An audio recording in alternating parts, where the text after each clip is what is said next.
clear something up immediately because it matters. The James Webb Space Telescope did not detect propulsion exhaust coming from 3I Atlas. Nothing about what Webb actually found points to an engine, a thruster, or any kind of engineered exhaust system. What Webb genuinely did detect is arguably more scientifically interesting than that headline claims: an interstellar comet venting an unusually extreme ratio of carbon dioxide, one of the highest ever measured in any comet, solar system or otherwise, a finding that's now helping scientists work out exactly how old this object is and what kind of star it may have originally formed around, billions of years before our own sun ever existed. Everybody, this is the real, complete story of what Webb found when it turned its infrared vision toward 3I Atlas, not once, but twice, across 2 separate observing campaigns nearly 4 months apart, and why the actual peer-reviewed data is a genuine lie-compelling scientific story on its own, without needing any exaggeration to make it interesting. Let's start with the basics, because context matters enormously here. 3I Atlas is the 3rd confirmed interstellar object ever detected passing through our solar system. First spotted on July 1st, 2025 by the Atlas Survey, a network of telescopes in Chile built specifically to catch fast-moving objects like this before they slip away. Its orbit is hyperbolic, meaning it was never gravitationally bound to our sun, arriving from somewhere else entirely and destined to leave again permanently following the 3rd. Confirmed visit from beyond our solar system after 1I Oumuamua in 2017 and 2I Borisov in 2019. By the time Webb got involved, 3I's Atlas had already been studied by several other major instruments, including the Hubble Space Telescope and NASA's SphereX Observatory, each contributing its own piece to the growing picture of what this object actually is. Webb's specific contribution came through an instrument called NIR-SPEC, the Near-Infrared Spectrograph, a tool specifically built to break an object's faint light down into its individual component wavelengths, revealing the precise chemical fingerprints of whatever gases and materials happen to be present. Webb's first look at 3I Atlas happened on August 6, 2025, while the comet was still approaching the sun, sitting at a distance of about 3.32 astronomical units, meaning roughly 3 1/3 times the distance between the Earth and the sun. The observation was led by astrochemist Martin Cordner of NASA's Goddard Space Flight Center, running as part of a dedicated JWST observing program specifically designed to study this rare interstellar visitor in detail. What NIR-SPEC found, and what was subsequently published as a peer-reviewed paper in the Astrophysical Journal Letters in September 2025, was genuinely surprising, just not in the way a headline about propulsion exhaust would suggest. If you want the real, peer-reviewed science behind headlines like this, the kind that separates a genuine, fascinating discovery from an exaggerated claim, subscribe now, because understanding exactly what Webb found requires understanding a little bit about how comets normally behave in the first place. Here's the actual finding, laid out plainly. As comets like 3I Atlas approach the sun, they warm up, and the ice that makes up much of their nucleus begins to sublimate, meaning it transitions directly from a solid into a gas without ever becoming liquid first, venting outward into space and forming what astronomers call a coma, the fuzzy, glowing cloud of gas and dust that surrounds a comet's solid core, and is often responsible for the long, visible tail comets are famous for. This is a completely normal, well-understood, entirely natural process, observed in essentially every active comet ever studied, whether it originated in our own solar system, or in this rare case, somewhere else entirely. When Webb's NIR-SPEC instrument analyzed the light coming from 3I Atlas's coma, it confirmed the presence of several expected molecules: water, carbon monoxide, water ice, dust, and a tentative detection of a smelly, sulfur-containing compound called carbonyl sulfide. None of that, on its own, would have been particularly remarkable. Comets releasing water and carbon monoxide, as they warm near the sun, is exactly what astronomers expect to see. What actually surprised the research team was the sheer, overwhelming dominance of one specific gas in that mixture: carbon dioxide. The spectral data revealed what researchers described directly in their published paper as a CO2-dominated coma, meaning carbon dioxide wasn't just present alongside the other expected gases, it was the overwhelmingly primary component of everything venting off this comet's surface. The specific number researchers calculated was a CO2 to water ratio of 7.6, plus or minus 0.3, meaning for every molecule of water detected in the coma, there were roughly 7.5 molecules of carbon dioxide, an extraordinarily lopsided ratio. To put that in context, the research team's own paper noted, This ratio sits among the highest ever observed in any comet study to date, sitting a full 4.5 standard deviations above the typical trend researchers have documented across the broader population of both long-period and Jupiter family comets within our own solar system, even after excluding one previously known extreme outlier comet from that comparison. That's a genuinely striking scientific result, and it's worth pausing to understand exactly why researchers found it so significant, because the explanation connects directly to deep questions about how and where this specific object actually formed. The research team's leading interpretation, stated directly in their published paper, is that this extreme ratio likely reflects an intrinsically carbon dioxide-rich nucleus, meaning the comet's solid core itself, not just its outer surface layers, is genuinely, fundamentally enriched in carbon dioxide ice relative to water ice, a real, physical difference in composition rather than some kind of temporary surface effect. Researchers proposed that this composition could indicate the ices making up 3I Atlas's nucleus were originally exposed to higher levels of radiation than is typical for objects that formed and remained within our own solar system, a detail that offers a genuine clue about the specific environment this object experienced during its formation, potentially billions of years ago, around an entirely different star. There was one more genuinely unexpected detail buried in that same August 2025 dataset. The abundance of water vapor detected in the coma was surprisingly low, given how close the comet already was to the Sun at the time of observation. Comets typically release increasing amounts of water vapor as they warm, since water ice generally requires more heat to sublimate than more volatile substances like carbon dioxide or carbon monoxide, meaning water usually becomes the dominant gas closer to the Sun's warmth.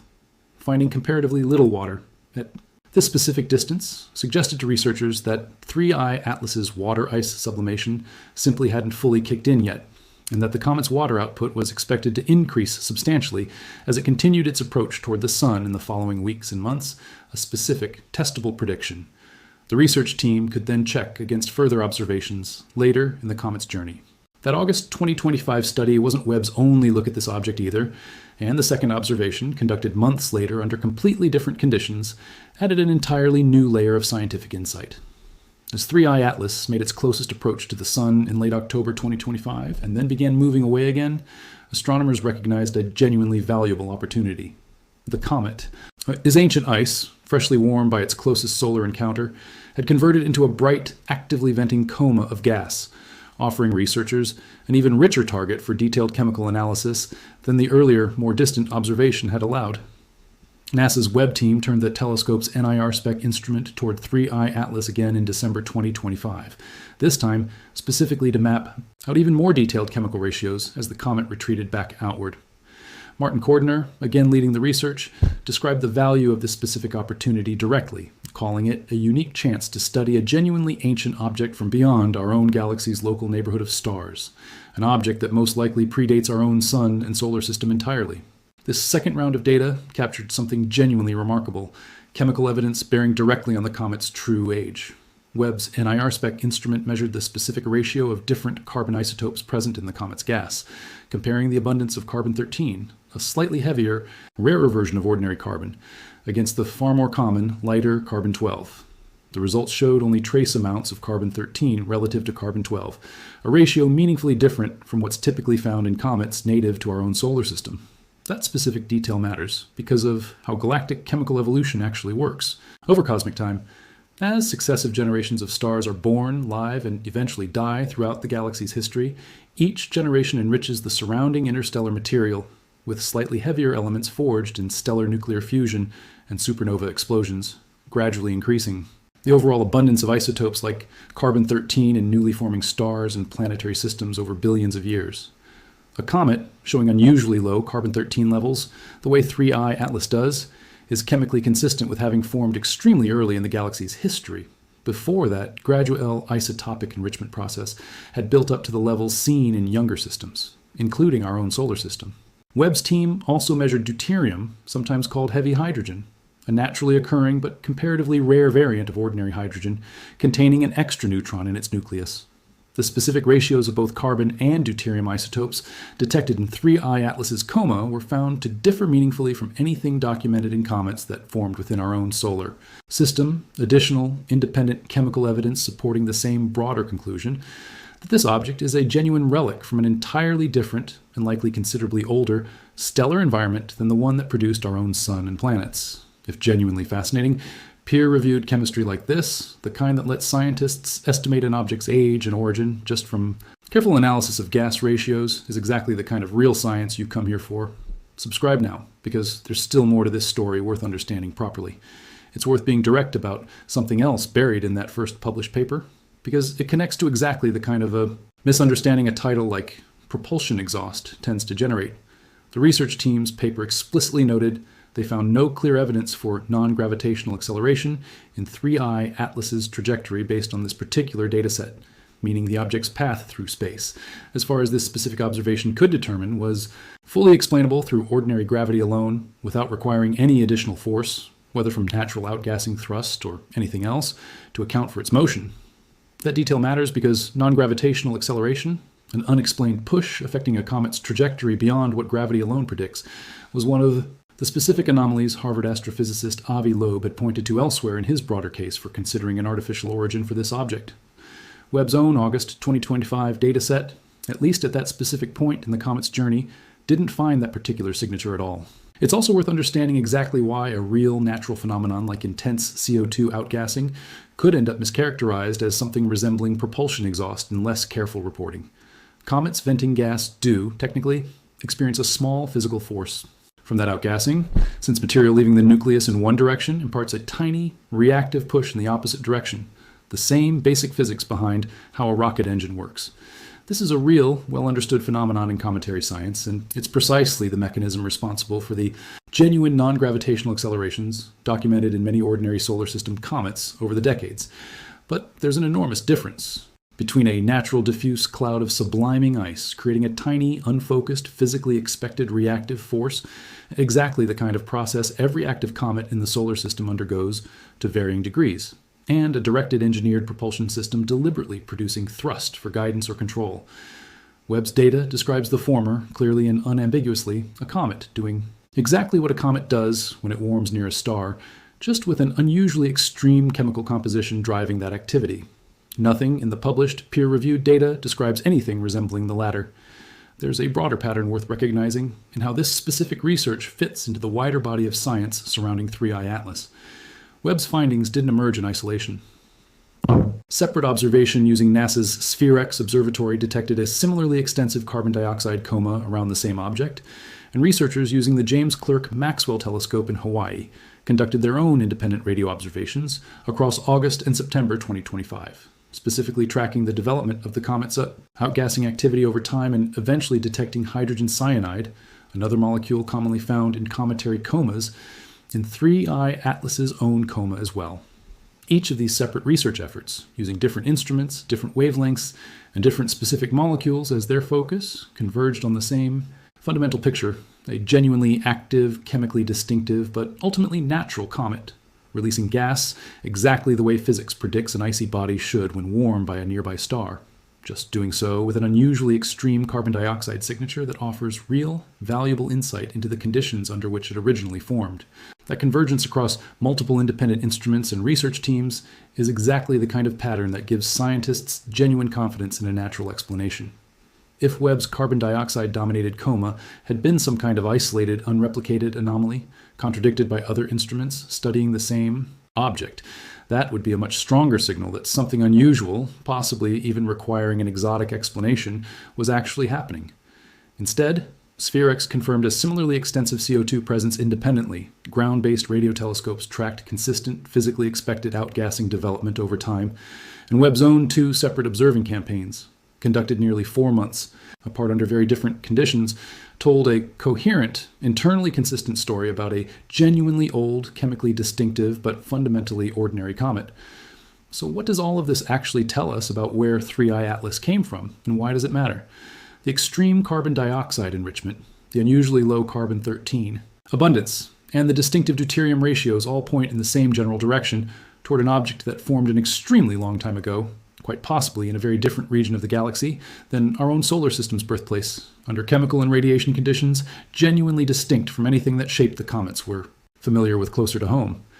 Some researchers have specifically connected the object's unusual chemistry to a proposed origin within what's called the galaxy's low metallicity thick disk population, an older, chemically distinct region of the Milky Way, though the research team's own published paper is careful to note that additional theoretical modeling will be required before that specific connection can be considered confirmed rather than simply a promising working hypothesis. This is precisely the kind of scientific value interstellar objects like 3I Atlas offer that nothing else in astronomy quite replicates. Every comet native to our own solar system, no matter how unusual, formed from the same original cloud of gas and dust that also produced our sun, meaning they all share a common chemical starting point, whatever variations exist between them. An interstellar visitor like 3I Atlas represents something genuinely different, a direct physical sample of material that formed around an entirely separate star under entirely separate conditions, then somehow got ejected into interstellar space and drifted for what researchers estimate could be billions of years before finally, by pure chance, crossing paths with our own solar system. Studying its chemistry in this level of detail isn't just cataloging one unusual object. It's genuinely directly sampling the building blocks of planetary formation from an entirely different part of the galaxy's history, information that would otherwise be completely inaccessible to us without physically traveling to another star system ourselves. So here's the honest, complete version of this story, the one grounded in what was actually published rather than what a dramatic title implies. James Webb did not detect propulsion exhaust from 3I Atlas. It detected, across two separate, carefully conducted observing campaigns using its NIR spec instrument, a comet releasing gas in a genuinely unusual, scientifically significant ratio, one of the most extreme carbon dioxide to water ratios ever documented in any comet, solar system, or interstellar. That finding, combined with isotopic evidence pointing toward an extremely old, likely pre-solar origin, offers real, substantive scientific insight into the chemistry and history of material formed around a star that isn't our own sun, published in peer-reviewed literature, corroborated independently by multiple other instruments and research teams, and entirely explainable through ordinary, well-understood cometary physics. That's not a less exciting story than an exaggerated headline about detected engine exhaust. It's a considerably more interesting one, because it's real, because it's been independently verified by multiple separate teams using different instruments, and because it's actively helping astronomers piece together genuine answers about where this ancient visitor actually came from, questions no amount of manufactured drama could ever actually answer on its own. If you want the real, peer-reviewed science behind stories like this, the kind that respects both the genuine wonder of a discovery like this and the actual data supporting it, subscribe and turn on notifications, because 3I Atlas is still being studied right now, and we'll bring you the next genuine finding the moment it's published.